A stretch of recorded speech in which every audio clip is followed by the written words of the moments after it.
নেপালে চলমান সংকটের সমাধান খুঁজে বের করতে বিক্ষোভকারীদের আলোচনায় বসার আহ্বান জানিয়েছেন দেশটির সেনাপ্রধান জেনারেল অশোক রাজ সিগদেল। সামাজিক যোগাযোগ মাধ্যমে এক ভিডিও বার্তায় এই আহ্বান জানান তিনি। জাতীয় ঐক্য ও ভৌগোলিক অখণ্ডতা রক্ষায় সেনাবাহিনী প্রতিশ্রুতিবদ্ধ বলে মন্তব্য করেন জেনারেল অশোক রাজ। বিক্ষোভে ব্যাপক প্রাণহানি ও সম্পদের ক্ষতি হয়েছে উল্লেখ করে সবাইকে সংযম প্রদর্শনের আহ্বান জানান তিনি।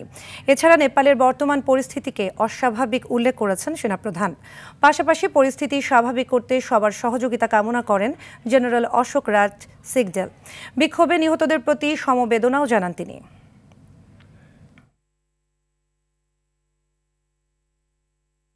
हालसम्म धेरै जनधनको क्षति, আইন শৃঙ্খলা রক্ষা, জাতীয় ঐক্য নিশ্চিত করা এবং প্রাণহানি ও সম্পদের যেন কোনো ক্ষতি না হয় তা আমাদের সবার দায়িত্ব। एवं राष्ट्रिय एकता र सद्भाव